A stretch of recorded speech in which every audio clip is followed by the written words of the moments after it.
So listen to me, you guys. Food costs are going up again this year. Inflation is going to go up. Your taxes are going to go up. America is seriously bankrupt. We owe the entire world, yet we are steady sending billions of dollars out to other countries. Our infrastructure is failing. So 2024 is going to be a roller coaster. You need to stock up at least 1 month's worth of food. And I'm talking about the cheap stuff, guys. Rice and beans, flour, sugar, salt, cornmeal. Store them however you can. Okay, if you have like a, what do you call those machines? My husband has one where they seal. Okay, Stephen and I have some videos out on how to properly seal flour, rice. If you've got one of those, great. If you don't, old spaghetti jars, even after you pop the lid on it, it'll keep the rice and the flour from weevils and things getting into it. Okay, reuse, repurpose, recycle. Hear me now. Everything's fixing to go up in price. Learn, if you have livestock and you're watching us for like the homesteading part of it, great. Go watch our videos on how to meal your own feed, how to grow your own cover crops. Guys, it's going to be bad in 2024. You can stock up with money all you want, but I have been in natural disasters, and I tell y'all all the time, when you're hungry, money doesn't buy food if there's no food to buy. I don't care if you live in an apartment. Grow you some microgreens. Get you a mushroom log. Do something to secure some type of food, because you can trade food. When all the different storms and disasters that Steve and I have been through, can I tell you how many times I have actually traded food for things that we actually needed? Because people were out of food. They were out of clean water. You need to make sure you have your bug out bags ready. And I'm serious. Get a map, get an atlas, sit down with your family and say, okay, if we get separated, something pops off, you're at school, you're at work, here's where we're going to meet. Know how you're going to get out of the cities. Know where you can safely go in the country. Figure out where they're putting all the immigrants that are coming illegally and avoid those areas.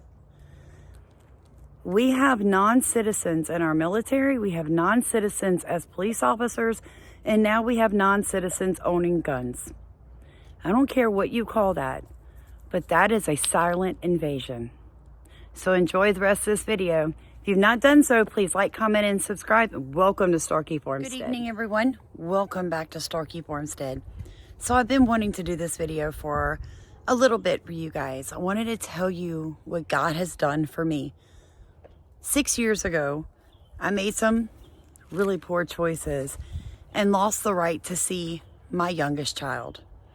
Here recently, about a week ago, God restored that relationship to me. And I have gotten to speak to and text and visit with my son numerous times over the past week. It is, I can't, there are no words. There are no words. But I'm telling you guys this because I know a lot of people right now are going through cancer and the loss of relationships with people in your family. I even know a woman I go to church with whose son has just simply been missing for several years. It's so easy to lose faith. It is so easy to curl up in a ball and just want to give up. Please let this be a faith builder for you, to hear what the Holy Spirit and what the King of Kings can do for you, what Jesus can do for you, what he can do for your family if you will just love him and serve him wholeheartedly. He can give back to you everything that your bad choices and Satan stole from you. I promise you, he can restore it to you. Now, moving on from that great that amazing testimony, wanted to talk to you guys. I got a phone call today from a friend of mine, And she said, Sam, what do you think 2024 is going to be like? And I told her the honest truth. I think 2024 is going to be very bad for the world. Okay? Now, for God's children, I think it's an opportunity for us to reap souls for heaven, to reap business, to reap profit, to reap being debt-free, literally to just reap and reap and reap, especially for the ones of us who have been sowing into whatever the Holy Spirit told us to sow into. And what I'm saying is, God gave each of us a different job. He gave each of us different desires. He told me to take this plot of land right here and build a garden. He told me to raise small livestock. He told me to stay out of debt. He told me to build a business. And I have been faithful in those things. And I believe that in 2024, we will make more money from the market garden and from the animals and the amendments we make on our farm than we have ever done so before. Now, what we're also doing here at Starkey Farmstead is I started another GiveSendGo.com fundraiser. And it is to raise money to help provide fresh fruits and vegetables starting in April all the way through November of 2024 to needy families. Now, here's the difference. I'm talking about American citizens. I'm talking about working class people. I'm talking about the elderly. I am not talking about people who are already getting food stamps, who are already getting social service care. I'm talking about the average person who works every day and is having trouble providing organic, fresh, nutrient-dense food to their family. If you would like to help us, help our community here in Southeast Louisiana, please go to Give Send Go, and the title of the fundraiser is Food for Thought. Now, we already do a CSA program. That is a community-supported agricultural program where people pay $25 a week. They get anything from milled grains to fresh eggs to rabbit meat to fruits and vegetables that we're producing here on the farm.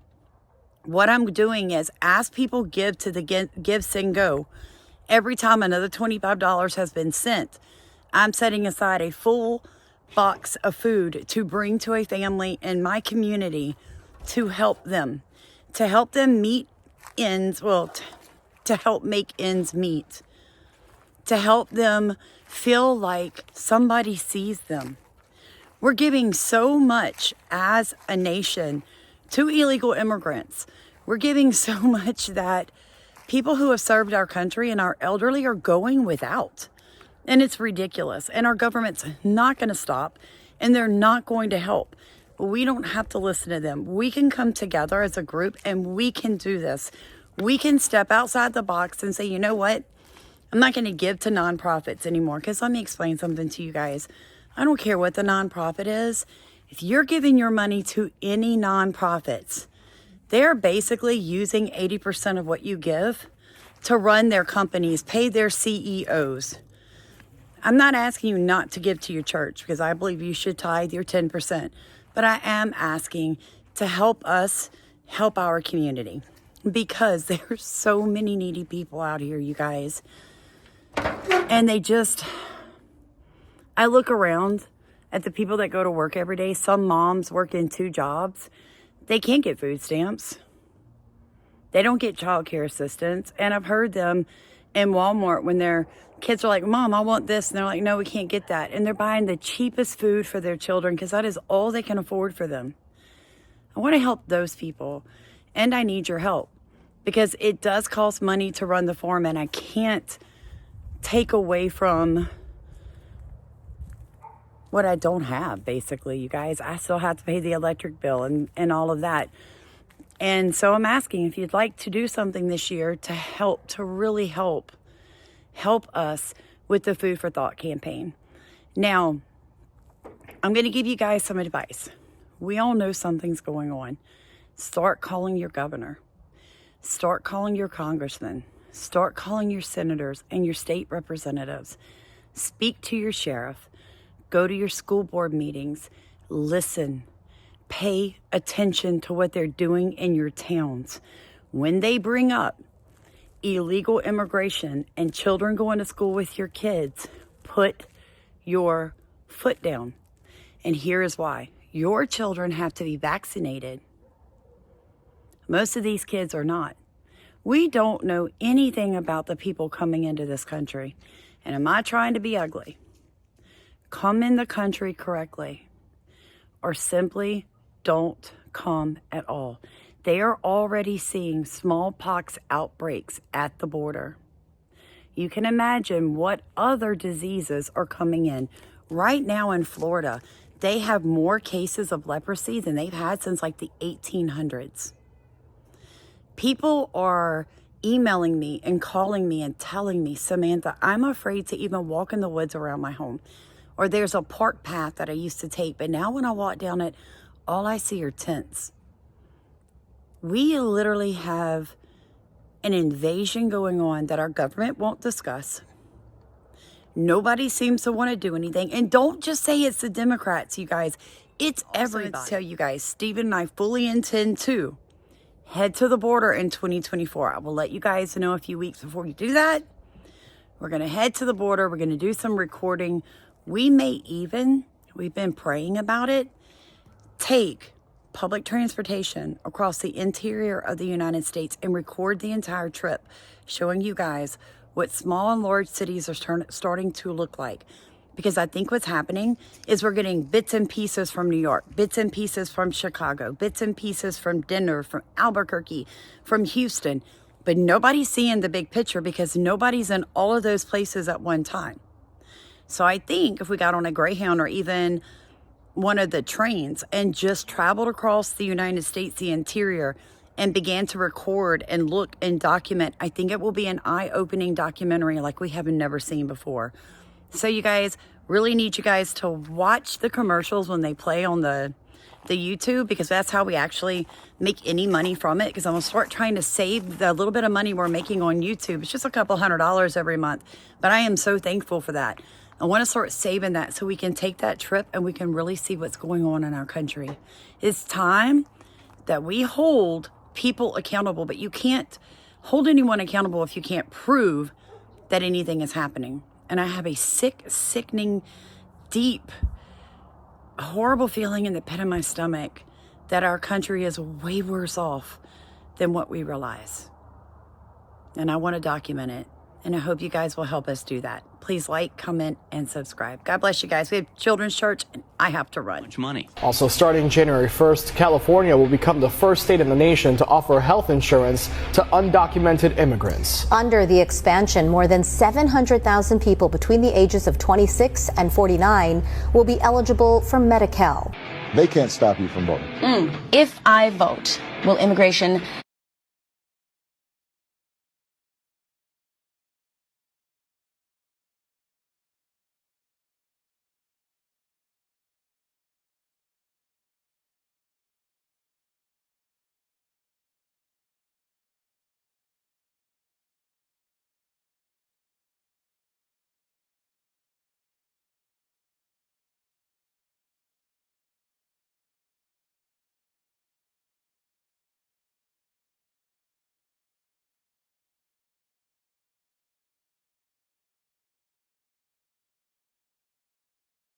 know where I live? Will they come for my family and deport us? Not true. The sanctity of the vote is strictly confidential in terms of who you voted for. If you have a family member who maybe is undocumented, then you have an even greater reason to vote. Project Veritas has received an explosive piece of tape. The tape you're about to see shows a man buying a registration form for an absentee ballot from a voter, giving him, quote, pocket money, unquote, of $200 and expecting to collect his ballot when the voter receives it. She's the one who came up with all this. So she did it. She started this whole thing with the pay to vote. Yeah. So the people that work for Ilhan are actually counting the ballots, counting the vote. And they become a manager in the prison too. They were told to come here, and they say, thank you, Biden, we'll be voting Democrat. They're being made to be police officers. So my husband owns a gun shop, and he just called me to tell me that the ATF has made updates to their background check policy, and effective today, they give an exemption to illegal immigrants to be able to purchase firearms. Now, this strangely coincides with California, New York, and Chicago making it legal for illegals to be police officers. This is the globalists bringing in their Red Dawn force so they can all get signed up for welfare and get immigration lawyers, and they all make fabulous amounts of money off these people. I love how the media says that this is a conspiracy theory, yet they've literally found documentation, literature. For goodness sake, sometimes these people have cell phones that they're actually given in order to organize these massive marches to the U.S.-Mexico border. The terrorist is the fellow who brought him here. The terrorist is the EU. The terrorist is the UN. The terrorist is the WEF. They are using migrants as weapons to demoralize our people, to force them to accept a new way of living with high crime, high rape, high murder, high drugs all over our country. The same non-governmental organizations, NGOs, funded by the State Department, the EU, George Soros, who gets government money, that broke Europe in the last 15 years, over 20 million Islamists and others. I did overstate slightly the danger facing the European Union, namely that it's facing disintegration. And that was a slight exaggeration. Your country is Islam? Yeah, my country is Islam. So let me ask you the same question I asked him. If a Muslim country went to war with the UK, who would you side with? Obviously the Muslim country. Obviously the Muslim country, eh? So you're a traitor to the UK? Traitor to what? The government done nothing for us. No. Exactly. So you have no loyalty to the UK, you're loyal to Islam. Exactly. Mainly military-age men, over 80%, upwards of 90% never get a job, ran the invasion of Europe. That's how we knew what would happen here. It's done with UN NGOs that for months brainwash people in camps, give them credit cards, give them cell phones, tell them where to go, what to do to be signed up with NGOs, to be given taxpayer money up to $90,000 per person in some cases, or per family. Here we are in Eagle Pass. That guy right there, he carries all the people's bags across, so when they get here, they don't have to carry their bags. That's his job. And the same UN NGOs are in Central and South America directing all of this in the United States. It's all done on purpose. We're talking about by the middle of next year, 1 million people a month coming through. This is now. This is going down. You can feel it. Something is off. Things are getting stranger by the day. Just a coincidence, or is something more sinister happening right under our noses? We want to warn you now, this next story is disturbing. Namely, in earlier times, it was easier to control 1 million people, literally, than physically to kill 1 million people. Today, it is infinitely easier to kill 1 million people than to control 1 million people. It is easier to kill than to control. I would like to reduce the number of people on the planet because there's too many of us. It's a planet of finite resources and we're using them up. Reach new extremes.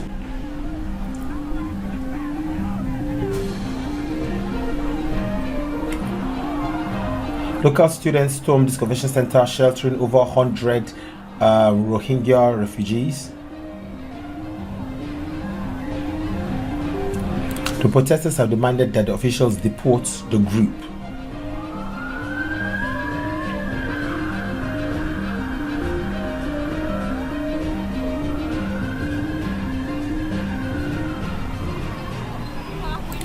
They've been doing a lot of nonsense, things like demanding better food and shelter, even here in London as well.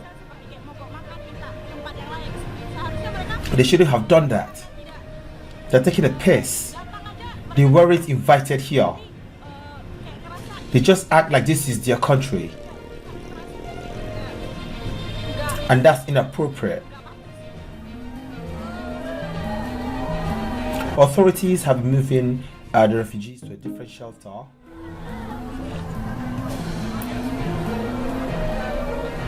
As we mentioned during the protest, if the government is not able to deport these Rohingya from the Aceh region, then I am sure that students will fight in greater numbers against the government's policy.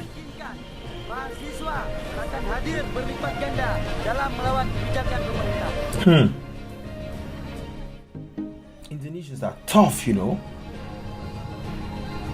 Rohingya refugees are experiencing increasing hostility from Achinese Indonesians.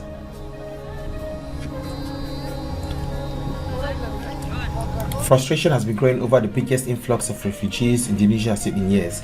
There has been a big influx in Europe as well. A lot in Europe. London is going through this. Countries across Europe are going through this. Now I see Indonesia too is going through this. And Indonesia have taken a step. The people have taken a step. They're not waiting for the petitions. They've stepped out to the street to say this has got to stop. Control it. What caused it? We heard it there. The demands they're making, taking the country as if it's theirs, demanding better food, demanding better shelter, demanding, not asking. Oh my days.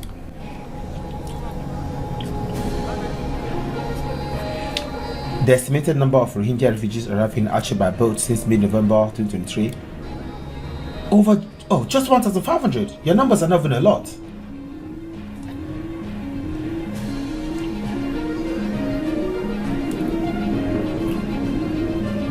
If this country was Indonesia, with Indonesian people, with the attitude, immigration numbers will increase at all. They will have stopped it themselves. They'll rally, go straight down to the streets, go straight down to the ports, go straight down to wherever they're coming in and stop them there. I know. I've checked out Indonesian history for quite a few years and I know how tough these people are. They've got balls of steel.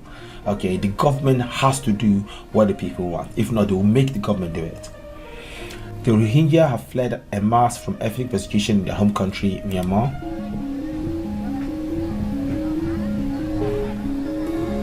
The number of arrivals tends to spike between November and April when seas are calmer. So, to end this video, we are not saying being refugees is wrong. You can be refugees. Yes, governments can take you. It's humanitarian law. You need protection. Yes, you can come through. But you have to learn the culture. Learn it. You have to assimilate. Alright? You can't be hooligans and demanding too much. The demands, like there was protests by refugees in London about their hotel. They're in 5-star hotels, having food, having allowances. They're protesting that they don't like this place, don't like this place, they're like, but you're fleeing somewhere and you're being housed. That is annoying. Indonesians said they are not going to take this.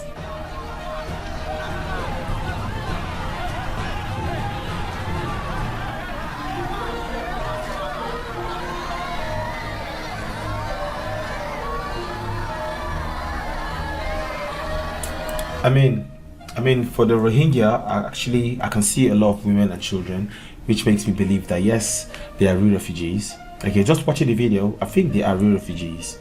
Okay, it is sad though. Like sometimes people just take for granted what they are given. That's what I think.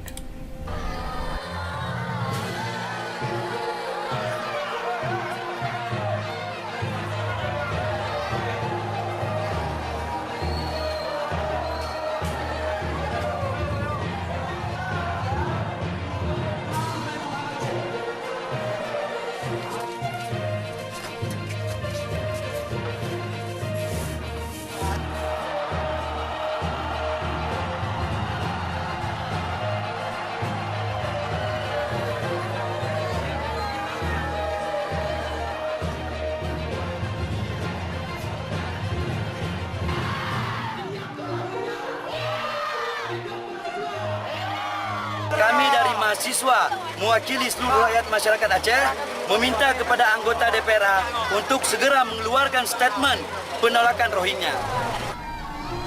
So basically, the students are taking a stand to tell the parliament to send them back. No, but really though, I see quite a lot of women and a lot of children. What do you think? What do you think about this, guys? I would like to know your opinion about this. Okay.